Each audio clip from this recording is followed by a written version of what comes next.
एफएमचा शिक्का लागला रे। ढाबा कॅटेगरी मध्ये फायनलिस्ट नंबर 1 शेळके मामांचा ढाबा दौलताबाद रोड। नमस्कार, शेळके मामाच्या ढाब्यावरून शेळके मामाचा मुलगा बोलतोय। तुम्ही शेळके मामांचा ढाबा टॉप 3 मध्ये आणला। गेल्या कित्येक वर्षापासून आम्ही औरंगाबादकरांची सेवा करतो आहोत। असंच प्रेम कायम ठेवा आणि रेडचा शिक्का शेळके मामांच्या ढाब्यावर लावण्यासाठी पोट करा। औरंगाबाद मध्ये पाहिलं तर स्वतः ढाब्यांचं जो कल्चर चाललेलं आहे सगळं औरंगाबाद सिटीच्या बाहेर चाललेलं आहे। त्याच्यामुळे सगळ्या ढाब्यामध्ये आम्हाला शेळके मामाचा ढाबा फार चांगला आवडलेला आहे। तुम्हाला विश्वास आहे का शेळके मामाचा ढाबा नंबर 1 बनणार? 101%।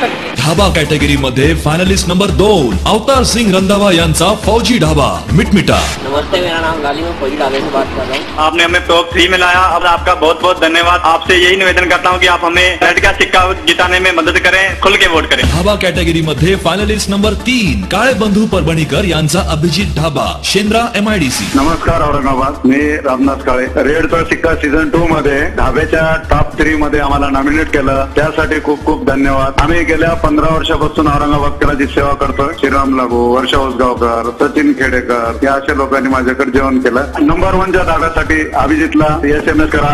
एवढं चांगलं नवीन दुकानदारी वास्तू बांधली आहे, सगळे फॅमिलीज असतात आणि प्युअर व्हेज आहे। आणखी काय खासियत आहे? आजकाल चायनीज वगैरे याच्याकडे वळणारे फार कमी लोक आहेत। त्याच्यापेक्षा हटके जसं ज्वारी रोटी, बैगन भरता, ठेचा, तुमचं बेसन वगैरे आपण जिथून आलं खेड्यातून आलेलं आहे आणि खेड्यातल्या लोकांना खेड्यातलंच जेवण आवडते। तो माणूस किती मोठा हो, परत आपल्या घरी जे खात होतो आईच्या हातची भाकरी, तीच भाकरीची आठवण येते। म्हणून आम्ही ज्वारी रोटी, बाजरी रोटी, चपाती, तंदूर रोटी हे आमच्याकडे सर्व आयटम फेवरेट असल्यामुळे सगळे लोक विशेष आमच्याकडे येतात। शिक्का सीझन 2 शिक्का लगा रे, बजा तेरा